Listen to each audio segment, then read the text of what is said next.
everyone, welcome to episode 5 of Friday with Friends. Today I have a really good friend of mine here, a fellow McMaster student. I don't think I've had a McMaster student on this channel, well, myself, but interviewed on this series. Here's Ardena, and I'm so excited to dive into her story.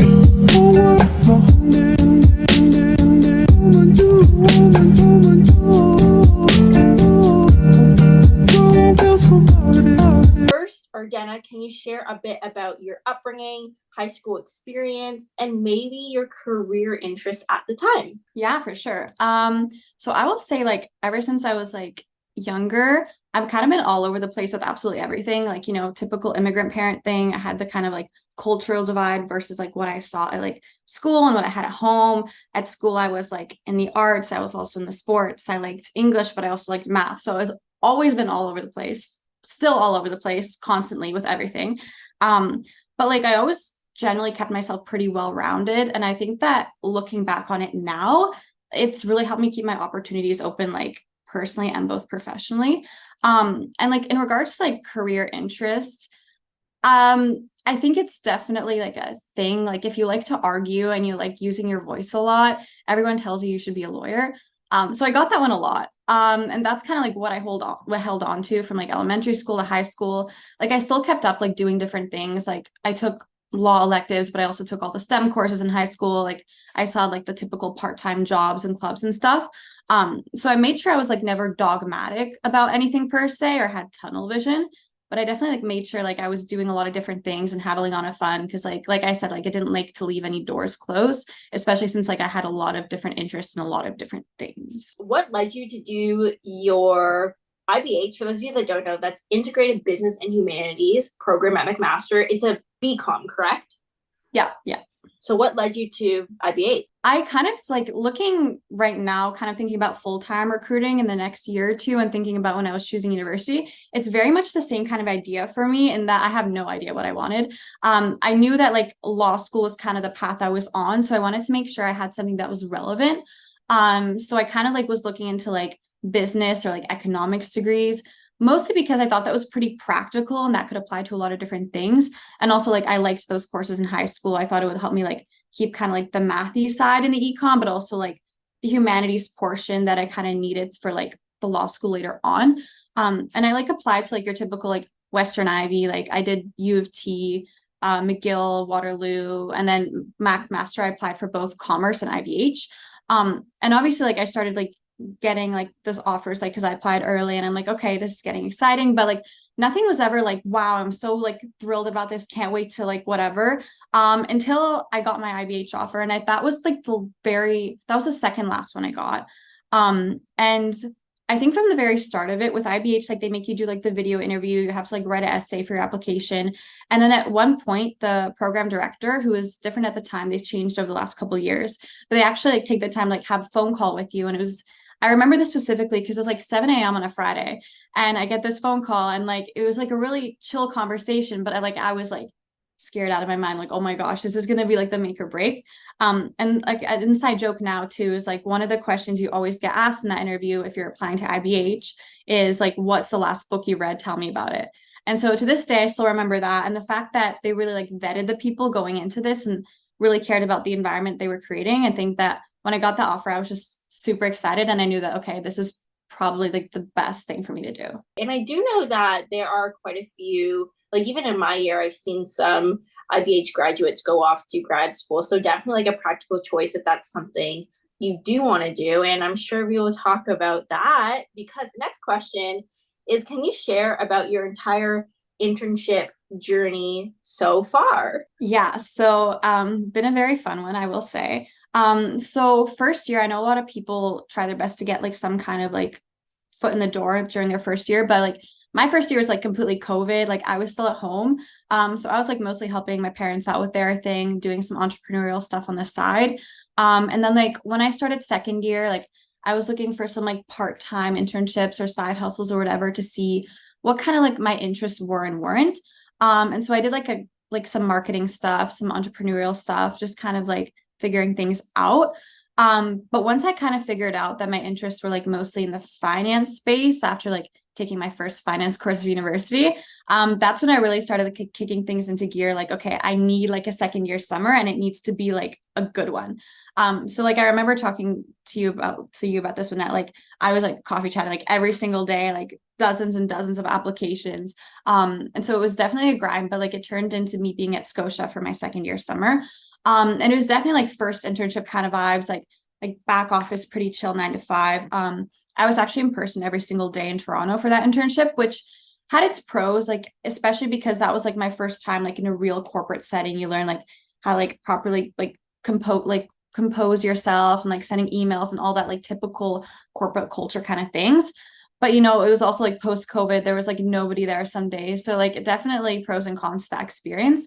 But I think that regardless of what kind of role you do when you're first starting out, it's really important to find someone who can mentor you or somebody who can give you cool opportunities.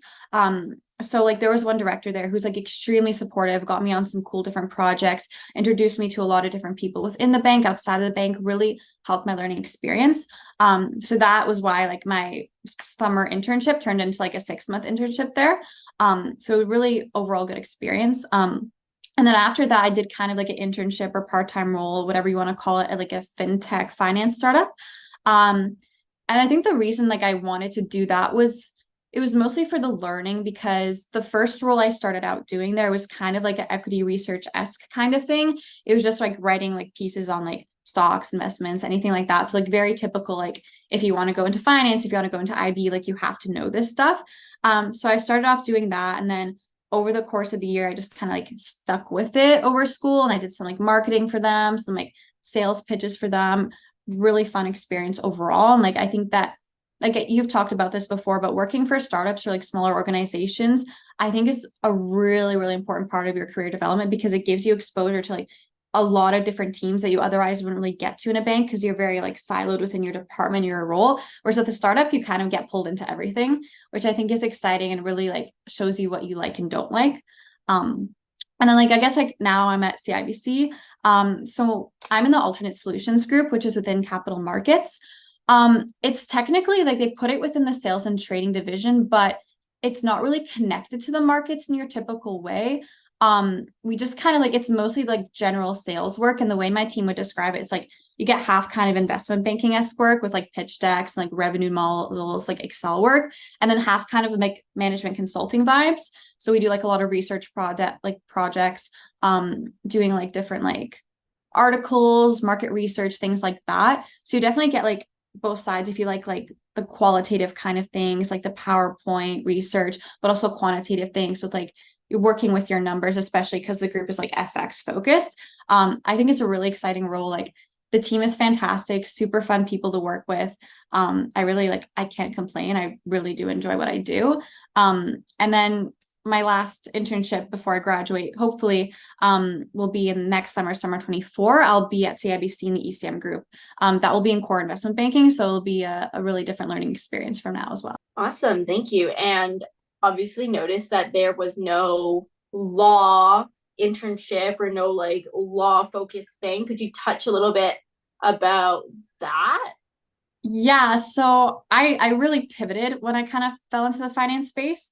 Again, like I think that the reason I kind of like was pushed towards law is people like, oh, okay, you're good at arguing. I'm like, there's a lot of different ways you can argue. Like my job right now is in sales. So we're technically arguing to clients every single day on why they should have our products. And I think that too, like I've always been kind of a numbers gal too.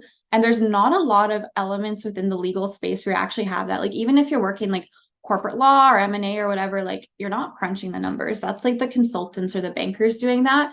And so I think that's like what pushed me away from it.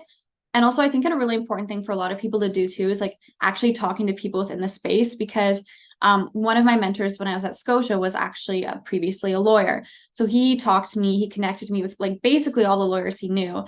And after that experience talking to people, I'm like, this doesn't excite me. This doesn't sound interesting. Whereas when I think about finance and all the different opportunities there, like I get excited, like I get nerdy about learning everything about it. And I just didn't have that spark in law anymore. Like perhaps I'll have the same thing happen with finance in a couple of years. I don't think it will, but that's like kind of why I pushed away from it later on. Great point about arguing. I also worked in sales my last internship, and yeah, people told me that I'm good at arguing, but Yeah, I never thought of it in that way, that there's so many different ways to argue and like persuasion and counterpoints. Like it's not just being a lawyer and, you know, your traditional debates. Okay, this is more of a finance focused question. Do the desks and IB teams make the work really different? So ASG sounds very like unique, but you also deal with FX, like, and you're going on ECM. Do you think like the intern experience being on DCM, ECM versus like diversified or straight FX, ASG versus equities? Do you have any advice on people choosing desks? Is it a very similar experience or different? I think it really depends. Like for ASG, for example, like I'm on sales, so like a lot of the work that we do is different from like our product team. The product team is much more like Excel, like technical focus, like managing the product, whereas we're like sales pitches all day, every day. Whereas like if you go into like the different desks on the trading floor, whether you have like a STEM background and you're more on like the trading structure inside, if you're like on the sales side and working more on like reports and like pitch books or client decks, if you're an IB, like there's definitely a difference between being on a product group, which would be like your M&A, ECM, DCM, versus a coverage group. The learning experience will be different in regards to like the kind of work you do. But I also think like an IB specifically, if you want a coverage group, definitely make sure it's like an industry or space you're interested in. Because I have talked to a lot of people, and if it's like, if they're, say, for example, in technology, but they're more interested in like the energy infrastructure space, like it's going to be more difficult to like learn. And especially if you're working longer hours, it's going to be a lot tougher to get through that if you're not really interested and curious in your work. So I think it's really important to like step back and ask yourself, okay, what are other people telling me to do? But what am I actually interested in? What do I actually want to do? Because those can sometimes diverge from one another. And at the end of the day, like it's really important to like know what you like and try to like work as hard as you can to get to that kind of role.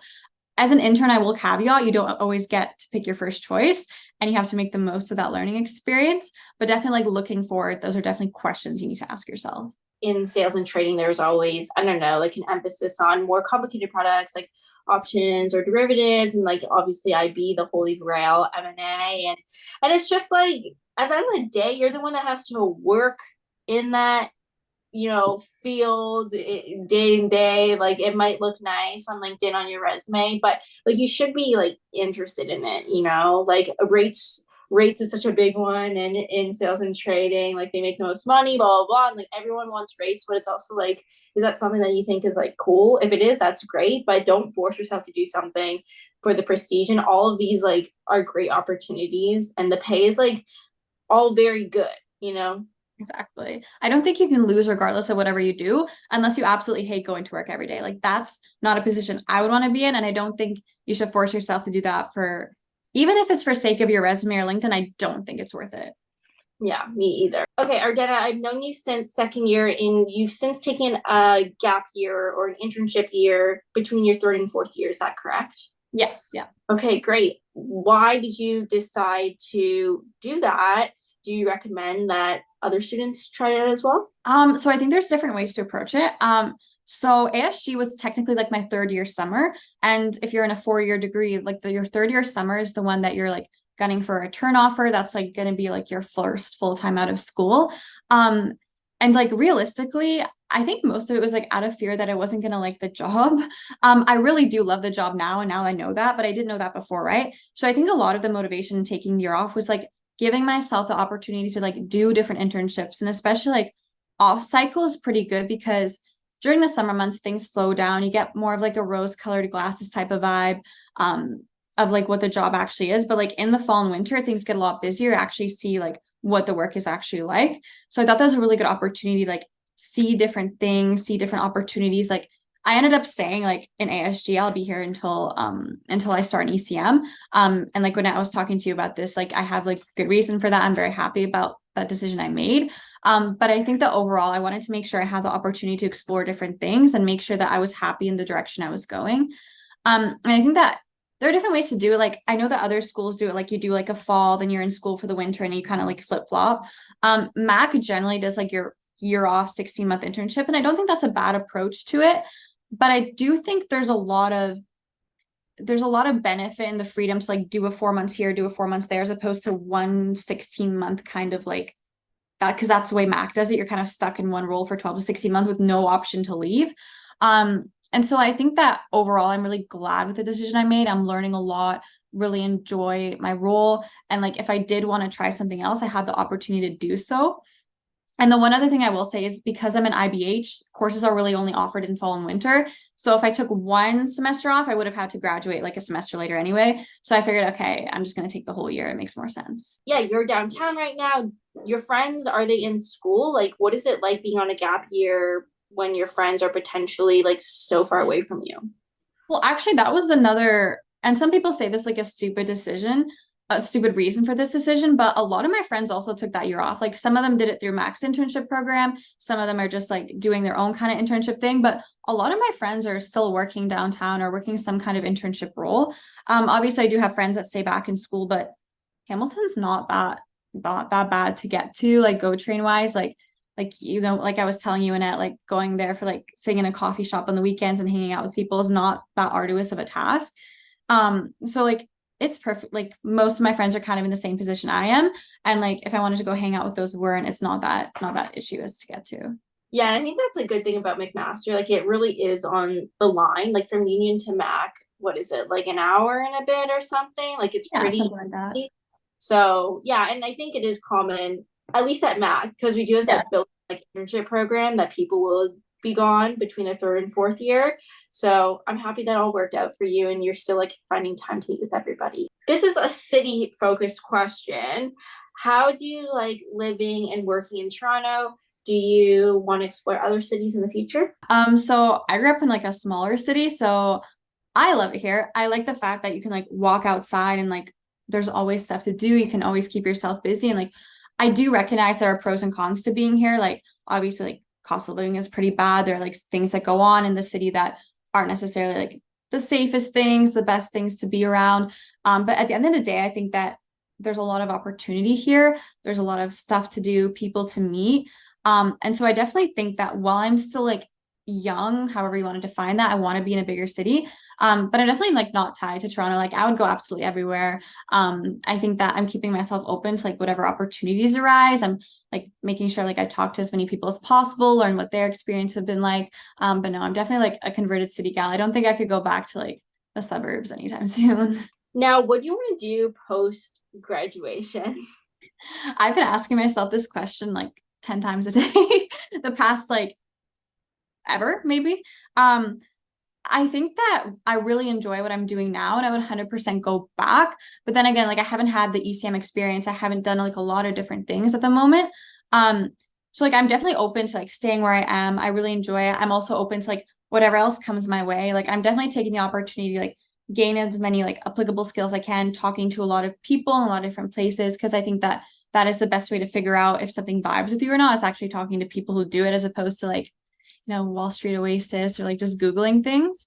Um, Eventually, like post-grad, eventually like educational wise, I'd like a master's. I don't think I'd do like a CFA or MBA because I think that's very like core like business kind of vibes. I definitely want to do something a bit unique. At some point, not anytime soon, maybe. But just in general, I just want to make sure that wherever I end up, I'm just in a position where I'm excited. Like obviously there's going to be like difficult times, but I just want to make sure I'm excited about what I did yesterday, what I'm doing today, what I'm doing tomorrow, because I think that's what keeps you motivated. That's what keeps you like with momentum and moving on in your life. And I think that's what ultimately makes me happy. So I just want to make sure I'm in a position like that, regardless of what it is or where it is. Yeah, I love that. Just to be excited. And that's like, can be your golden rule, whatever that is, like beyond prestige and money. Like, if you're excited about it, then that's great. And you should definitely be doing it for that time being. And then, maybe like 2 years down the line, you've learned everything you need to know and it's time to find another thing that makes you excited. Mhm. Maybe that's grad school or completely switching. And yeah, I definitely feel that. I also want to get like a grad degree somewhere. I don't know in what. But yeah, maybe in the cards for us in the future. What are your thoughts on target versus non-target and diversity scholarships? Yeah. So target schools is definitely a thing. And like I tell a lot of people at Mac, especially because we're not considered a target school, networking does help, going to events helps, talking to people, whatever you can do. It definitely does add value. And at the end of the day, like you just need one person that in the role you want or at the firm you want to like vibe with you and help you out. That's literally all it takes. But at the end of the day, like the reason there are target schools is just because alumni from that school have just kind of like become the majority at specific firms or in specific industries or in specific roles. So when students apply for those internships, there are more people kind of pushing for that. And I've heard of situations where you have two people of equal caliber, sorry. But it's the one from the target school that gets it because there's more people to kind of push that. So it's definitely like I wouldn't necessarily call it a barrier. It's definitely kind of slows you down or can get in the way. But I think that by working hard enough, you can definitely go around it. Like we definitely have to work harder than target schools and who they are. But I think that there's definitely opportunities there. You just have to find that one person, like I said. Diversity scholarships, I know they're a bit controversial because I had people and I've heard people say, oh, you're just a diversity hire. But at the end of the day, like it's the same recruitment process, it's the same interview process. And if you look at the proportion of non-diversity hires to diversity hires, there are actually less spots for us. Because like I was like a diversity scholarship hire, Wynette. You were a diversity scholarship hire. There are less spots for us, and we still do the same interview. It's the exact same level of difficulty. It's the exact same level of preparation. We still have to like know our stuff. So when people say, "Oh, you're just a diversity hire, that's how you got in," like I am not going to take that because that's not the way it is. We work just as hard, if not harder. And especially like as women, like there are still a lot less women in most business roles, especially finance. So like it's not a thing that you can comment on like that. I can't take that. Yeah, I also can't take that. And I think people think that the interviews are just like, I don't know, some baby version, but it's literally the same. Like they have the same like hiring managers that are interviewing. They don't tell the hiring managers, just so you know their diversity. So maybe like go lighter on them. Like that's not Exactly. no. And also there's like a point of like thinking like, okay, if you are a woman, maybe you start here and you have to learn like this much to get to the level of like being a good candidate. And then I don't know, like if your dad's like a portfolio manager, you start here and you learn this much. Like I think like it's about equity. It's about, you know, understanding that people don't start in like the same like starting line. And so you should like have these scholarships that award people for getting to that point because they started 100%. behind. 100%, especially touching on one of your points. Like I've coffee chatted the same people as some of my male friends. And just because it was like a guy talking to a guy, they had such more of a vibe and they got so much more out of it than I did. And it's just because like as a woman, like I carry myself differently. I don't like necessarily want to talk about hockey for the whole conversation. So like there's a lot of different ways we start backwards, and that just is one of them too. Yeah, for sure. And like the amount of times that I've heard like my male counterparts in university, like they'll say, oh yeah, I went to go grab a drink with this person. And it's like, an MD or VP would never ask a girl out to go get drinks. Like, you know, like that would be super inappropriate. They wouldn't do that. We wouldn't accept. But it's like those sorts of things just can't like organically happen. Yeah. Um, so yeah, these scholarships are kind of a way to like bridge the gap in my opinion.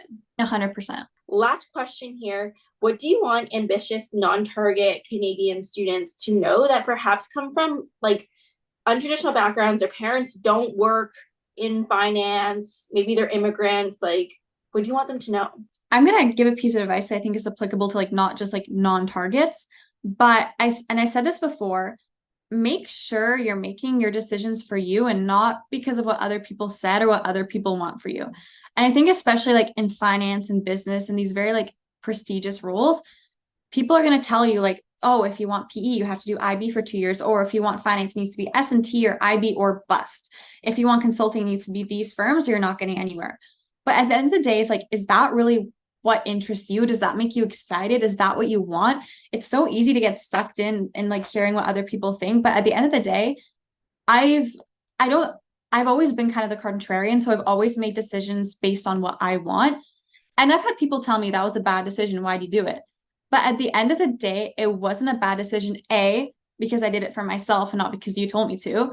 And B, because I don't think you can ever make a wrong decision. You can make bad decisions, but I don't think you can make wrong decisions because you learn from them. And so I think that's something really important to keep in mind, especially if you're interested in the finance space or business space in general. Yeah, it's all about you, and like people can tell you from the sidelines, you made the wrong decision, blah, blah, blah. But like, do I want to be happy? Like I have to advocate for myself. And like Mhm. I don't care like what's prestigious or what the route is. And honestly, bet on yourself as well. Like maybe you take an non-traditional route. And like I would argue that you have like going to a non-target school and like getting all these offers, like who says I can't do it? Just because it's not the normal way. When I've like I'm sure everyone in their past has done something that's been a little bit like non-traditional. So why can't it apply to your career? I don't think there's one specific way to get to any kind of role or position or whatever you want to do in your life. People have all like you've coffee chatted, I'm sure many people tell you all the time, like, oh yeah, my path was non-linear, I went all over the place. Like that's completely normal, and that's what I would argue makes life a lot more fun than just like staying in a straight line and doing everything like A B C D, you know. For sure. And like the amount of MDs that I've heard that, maybe they went to school for like science and they like, oh, Yeah. went into ER for healthcare and then, portfolio management, or like even some that like my MD at Scotia, like he did marketing at like a CPG for many years and kind of like fell into it. So, I think it's like very easy for students to be so hyper focused on the traditional paths. Whereas when you look at like the seniors, like you do realize that they accumulate skills everywhere. 100%. And I think that too, having that diverse background and diverse experience will make you better at your job, regardless of what it is, because you're not thinking in that tunnel vision. You're thinking of the holistic perspective or background or whatever you got. Yeah, so I guess for like you guys watching, like if you didn't get like the first year bank internship, second year front office in your city, and then third year like going to New York, like you're not doomed. Like it can still happen, and the holistic big picture skill is so important. Well, thank you, Ardena, for joining me for episode 5 of Friday with Friends. It was great to have you on as I've watched like you progress throughout the years. And yeah, can people reach out to you? Like, where's the best way? Probably LinkedIn. Like I put my email on there too, but realistically, like probably LinkedIn. Okay, sounds good. Well, thank you everyone for watching. Stay tuned for next week where we talk a little bit about content creation with my friend Kenny Song. Bye, everyone.